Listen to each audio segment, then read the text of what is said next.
Coffee coffee ఏ coffee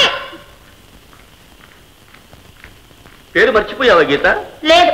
ఏ coffee coffee అని పిలుస్తుంటే సరేలే. కాఫీ చేయడానికి ఇంతసేపు తల బద్దలైపోతా ఉంది. తల బద్దలవడం కాఫీ లేకపోవడం వల్ల కాదు, డిటెక్టివ్ నవలు చదవడం వల్ల, ఇంట్లో పని పాట లేకుండా కూర్చోవడం వల్ల. దుర్మార్గి.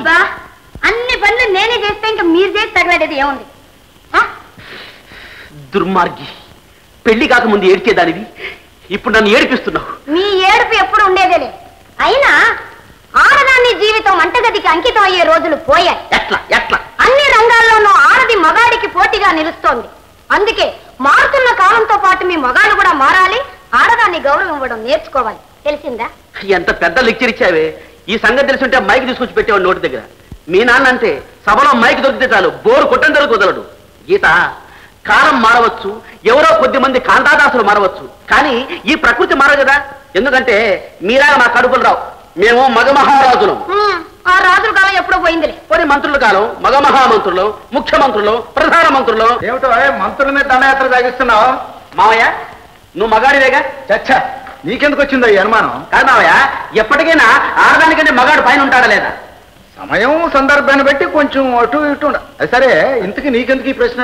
మావయ్య, మగాళ్ళేమో వంటింట్లో వంట చేయాలట, ఆడదేమో రాకెట్లో చంద్రమండలం పోతుందట అని మీ అమ్మాయి కొడుతుంది లెక్చర్. అయితే అమ్మాయి చెప్పింది అక్షరాల నిజం. అభ్యుదయ పదంలో ఆడదైనా మగాడైనా దేశాభివృద్ధికి ముఖ్యం. స్త్రీ పురుష విచక్షణ లేనప్పుడే దేశం బాగుపడుతుంది. కాఫీ పట్టుకొస్తాను. ఇంకా కాఫీ కానే లేదా? అది తీసుకురమ్మంటేనే ఇంత సోది. అల్లుడు, కట్టుకున్న పెళ్ళానికి కొంచెం కాఫీ ఇచ్చి సంతోష పెట్టలేని మొగుడు ఎందుకయ్యా? మావయ్య, నేను ఒక ప్రశ్న అడుగుతాను, చెప్తాను. అడుగు. మా అత్తయ్యకు మీరు ఇలాగే అన్ని చేసి పెట్టేవారా? నేనా? నా రోజుల్లోనా? గీత తల్లిని ఎంత ప్రేమతో చూసేవాడిని. అసలు కాలు కింద పెట్టనిచ్చేవాడిని. ఏం పైన నడిపించేవాడి గాల్లో? అన్ని పనులు మా నాన్నే చేసేవాడు. అప్పుడు నువ్వు పుట్టావా? మా అమ్మే చెప్పింది. నీ తెలివి ఇంతలో ఉంది. ఈ తెలివి తక్కువ వల్లే మినిస్టర్ గారి రికమెండేషన్ తో సంపాదించిన ఉద్యోగం కాస్త ఓడగొట్టుకున్నావు. నాక రోజు రోజుకి ఆరోగ్యం క్షీణిస్తుంది. అమ్మాయిగా ఏమవుతుందో అని రాత్రింబవళ్ళు కునుకు పట్టడం లేదు. నిద్ర మాత్రం తెచ్చిస్తాను, భద్రంగా వేసుకోండి. లేపినా లేవరప్పుడు. చాలా చాలా నీ బోడి సలహా. వెళ్ళి కాఫీ తీసుకురా. అలాగే వేడివేడిగా తెస్తాను, బాగా పోసుకోండి కడుపుల్లో.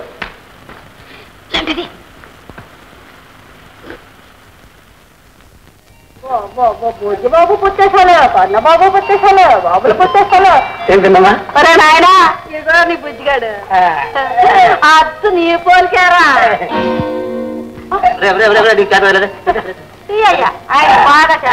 జామ్ జబ్బ డబ్బు ఎలక పిల్ల ఉన్నాడు. ఏడా నన్ను పుట్టినోడు ఎలక పిల్ల ఉండకపోతే నీలా ఉంటాడా? ఏనుకెళ్ళు.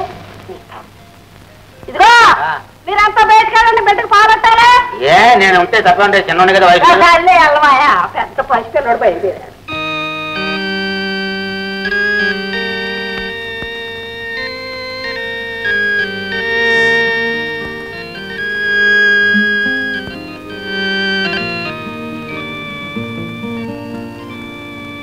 బయట బాగా మంచు కురుస్తున్నట్టుంది కదూ? మీకు చలి వేయడం లేదు? నిండా మునిగిన వాడికి ఇంకా చలి. ఇప్పుడు ఎందులో మునిగారేమిటి? ఆలోచనలు. జ్ఞాపకాలలో కాదు కదా? అవి రెండూ కవల పిల్లవి. ఆ పిల్లల ప్రాణదాతలు ఎవరో? మీరు మాత్రం కాదు. ఓ, ఎవరైతే ఏం గాని ఆ పిల్లని కంటూ కూర్చోకుండా బర్త్ కంట్రోల్ చేసి హాయిగా నిద్రపోండి, ఆరోగ్యానికి మంచిది. Thank you doctor. No mention patient. Good night, sweet dreams. Same to you. Thank you.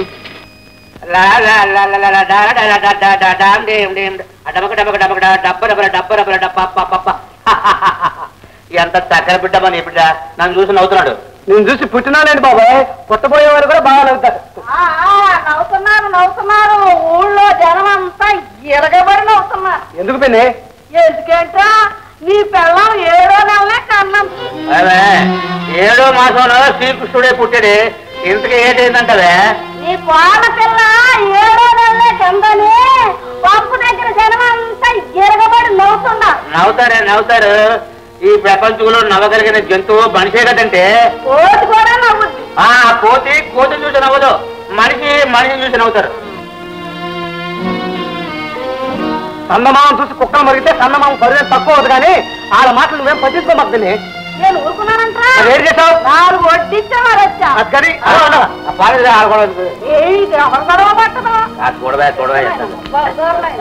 మూడు సార్లు మార్చారు.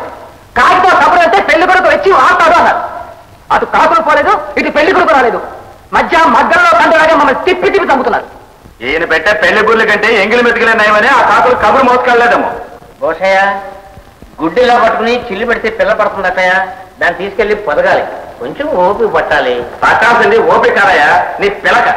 మా దగ్గర 10,000 రూపాయలు అడ్వాన్స్ తీసుకుని నీ కొడుకు మరో సంబంధం కుదురుస్తావా? ఎవరు నేను ఇంకో సంబంధం కుదిర్చాను? అవును, నేనా? నువ్వే.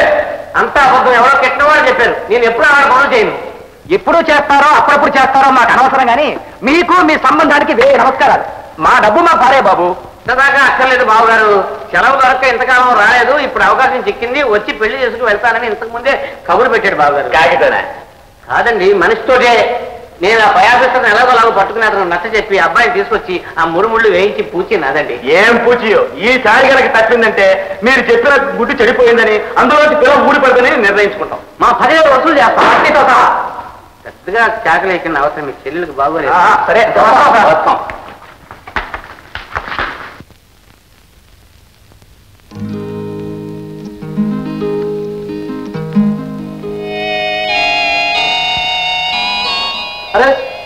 కాకపోతే ఏమిటి, రాత్రి ప్రజలు ఇంకా తెలుగుతూ కూర్చున్నారు.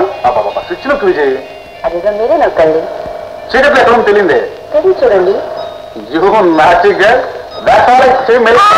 వేస్తాను. అందరూ ఆరితేనే దీపము, ఎరువుల్లో నీ మీద నిలుపులేని మనసు అంటూ పాడుతుంటే మీరేంటి లైట్ అంటూ సెట్ చేస్తారు? అది ప్రేమికుల పాట. ఆ పాటే పాడుతూ నన్ను ప్రేమించండి. విజయ్ పోనీ పాడడానికి మీకు మొహమాటంగా ఉంటే నేనే పాడతాను.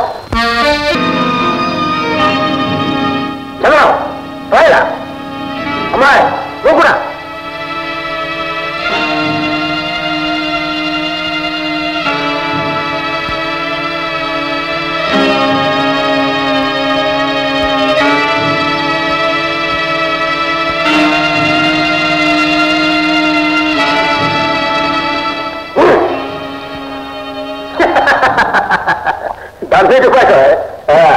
చూడమ్మా, ఈ పెళ్లి పత్రిక ఈ టైప్ లో వేద్దాం అనుకుంటున్నాను.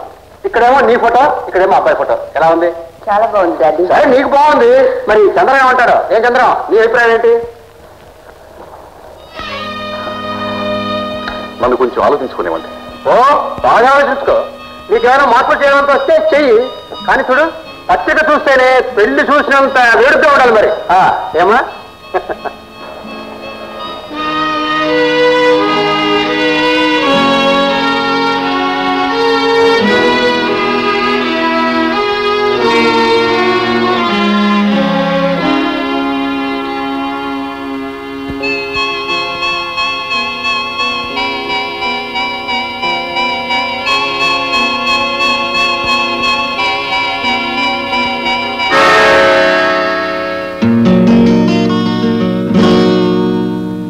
ఆనాడే మన పెళ్లి జరిగిపోయింది.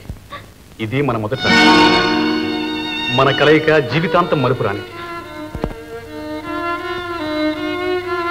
ఆమెను పెళ్లి చేసుకోలేకపోతే జీవితాంతం బ్రహ్మచారిగానే విడిపోతాను. నువ్వు ఎన్ని చెప్పినా ఈ సంబంధం నేను ఒప్పుకోను. ఎవరు ఒప్పుకున్నా ఒప్పుకోకపోయినా రమను నేను పెళ్లి చేసుకుని తీరుతాను. కాలానికెదురీది కలుసుకుంటాను, కను మూసి నీలోన కలిసిపోతాను.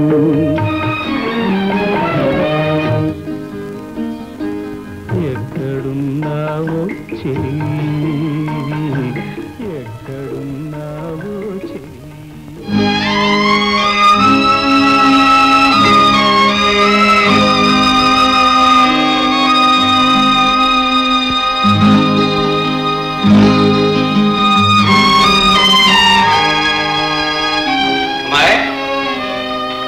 చంద్రం మార్పులు చెప్పాడా?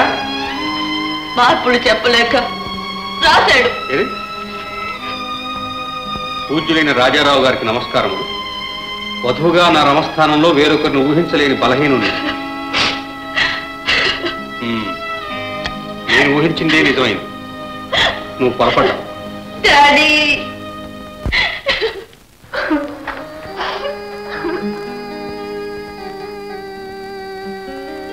పార్వతి పార్వతి ఏమిటి ఈ రోజైనా వండి నా మొహాన్ని పడేస్తావా అక్కడ నన్నే చేతులు కాల్చుకోమంటా? మీ చేతులు కాల్చుకుంటారో కొంపై కాల్చుకుంటారో నీకు ఇష్టం చేసుకోండి. కూతుర్ని కొడుకును మర్చిపోయినట్లన్నా మర్చిపోండి. అదేమిటి కొనుగంతా పోగొట్టుకున్నానని బాధపడుతుంటే మధ్యలో నీ ఏడుపు ఏమిటి? నా ఏడుపుతో మీకేం పని? మీ సంతోషం మీరు చూసుకోండి. ఇంకెక్కడ సంతోషం?